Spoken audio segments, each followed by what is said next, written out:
লক্ষ্মণপুরায় পৌঁছে মনোরমা তার চম্পা দিদির সঙ্গে অপরুক্ত গল্প করলেন।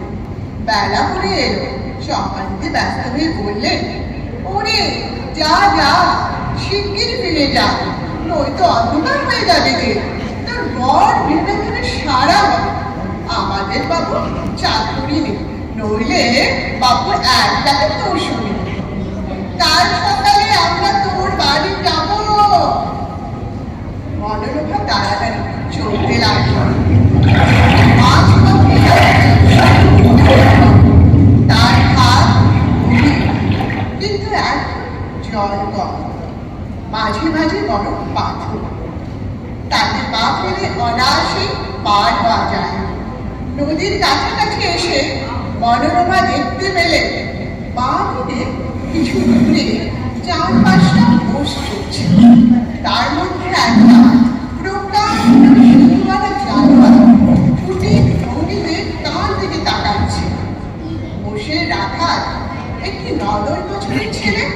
সে হাত মেরে চেঁচিয়ে কি যে বলল কিছুই বোঝা গেল না। মনোরমা ভয় পেয়ে দৌড়ে নদীর ধারে এলে এবং কোনো রকমে পার হলেন। কিন্তু ওখানে উঠেই একটা পাথরে হঠাৎ খেয়ে পড়ে গেল।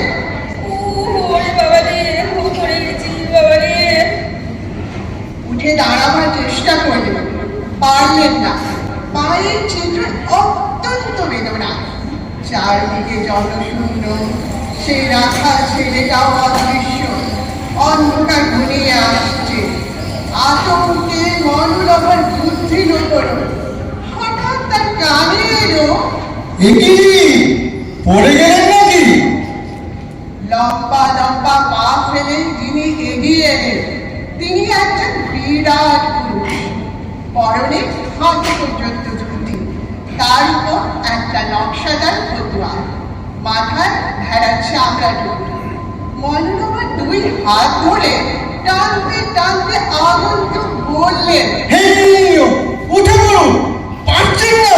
আচ্ছা, খুব লেগেছে, দেখি দেখি দেখি কোথায় লাগলো। হাত পা গুটিয়ে নিয়ে মনোরমা বললেন, ও আর দেখবেন কি, পা মুচকে গেছে, দাঁড়াবার শক্তি নেই।